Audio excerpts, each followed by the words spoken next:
Assalamualaikum warahmatullahi wabarakatuh. Gimana anak-anak kabarnya? Semoga selalu dalam lindungan Allah Subhanahu wa Ta'ala.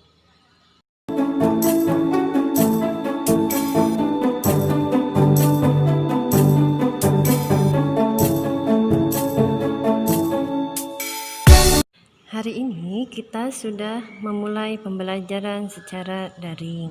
Nah, walaupun pembelajarannya di rumah, tapi kalian harus tetap semangat ya. Hari ini kita akan belajar tema 4A, subtema 1, keberagaman budaya bangsaku. Materi di pembelajaran pertama yang akan kita pelajari yaitu tentang gagasan pokok dan gagasan pendukung. Pada setiap paragraf terdapat satu gagasan pokok dan beberapa gagasan pendukung. Gagasan pokok adalah gagasan atau ide yang menjadi dasar pengembangan sebuah paragraf. Gagasan pokok disebut juga ide pokok. Gagasan pokok biasanya diwakili oleh kalimat utama yang letaknya bisa di awal, di tengah, atau di akhir paragraf. Kalimat yang lain disebut gagasan pendukung atau gagasan penjelas. Gagasan pendukung merupakan tambahan yang berfungsi menjelaskan gagasan pokok. Untuk lebih jelasnya, kalian tolong buka tema 4A halaman 5. Untuk lebih jelasnya, mana yang termasuk gagasan pokok dan gagasan pendukung, anak-anak coba buka halaman 3. Di situ sudah ada teks bacaan tentang Pekan Budaya Nusantara.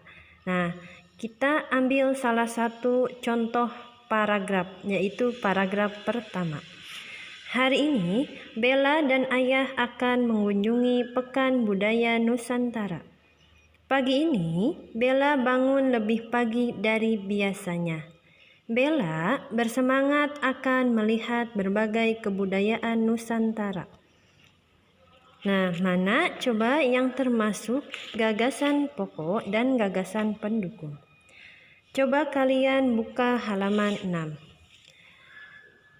Yang termasuk gagasan pokok pada paragraf tersebut adalah hari ini Bella dan ayah akan mengunjungi Pekan Budaya Nusantara.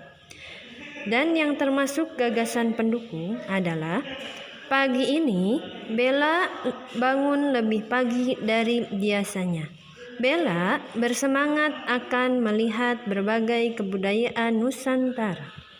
Pada saat Bella dan ayah pergi ke Pekan Budaya Nusantara, Bella banyak melihat berbagai macam alat musik tradisional, yaitu contohnya arab, talempong, suling, gendang, dan tipa.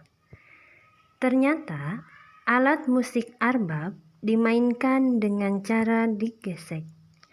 Talempong, gendang, dan tipa dimainkan dengan cara dipukul. Suling dimainkan dengan cara ditiup. Berbagai macam alat musik dapat menghasilkan bunyi jika dimainkan dengan cara tertentu.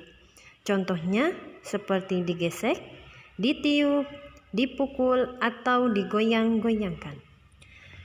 Untuk melihat macam-macam alat tradisional, anak-anak tolong buka halaman 7.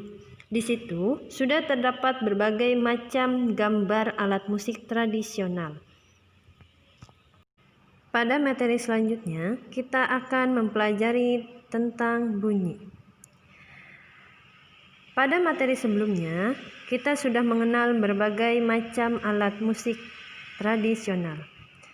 Alat musik tersebut itu dapat menghasilkan berbagai macam bunyi. Ternyata bunyi adalah energi yang dapat didengar. Tinggi rendah atau kuat lemahnya bunyi bergantung pada 3 hal. Yang pertama, frekuensi, yang kedua, amplitudo, dan yang ketiga, resonansi. Apa itu frekuensi? Tinggi rendahnya bunyi ditentukan oleh banyaknya getaran bunyi. Nah, itu yang disebut dengan frekuensi. Frekuensi terbagi menjadi 3 macam. Yang pertama, infrasonik, yang kedua audiosonik, dan yang ketiga ultrasonik. Infrasonik adalah bunyi yang memiliki frekuensi di bawah 20 getaran per detik. Bunyi infrasonik itu mampu didengar oleh jangkrik dan anjing. Yang kedua adalah frekuensi audiosonik. Audiosonik adalah bunyi yang dapat didengar manusia.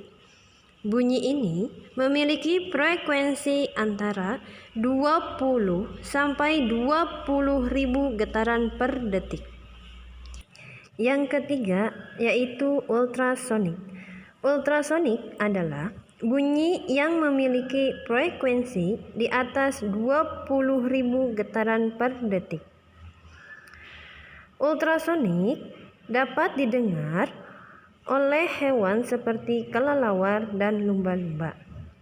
Untuk lebih jelasnya, kalian bisa mempelajari materi tentang bunyi di halaman 9. Yang kedua yaitu amplitude. Kuat atau lemahnya bunyi bergantung pada simpangan getar atau amplitudo. Semakin besar amplitudo, maka semakin kuat bunyi yang dihasilkan. Contoh amplitudo yaitu pada radio.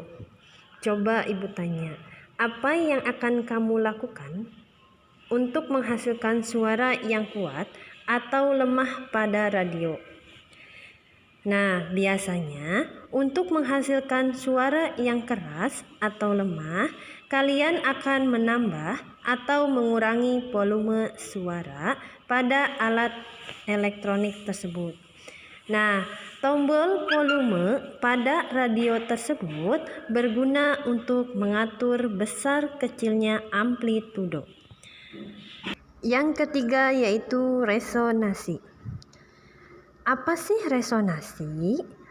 Nah, contoh resonansi biasanya terjadi saat cuaca hujan.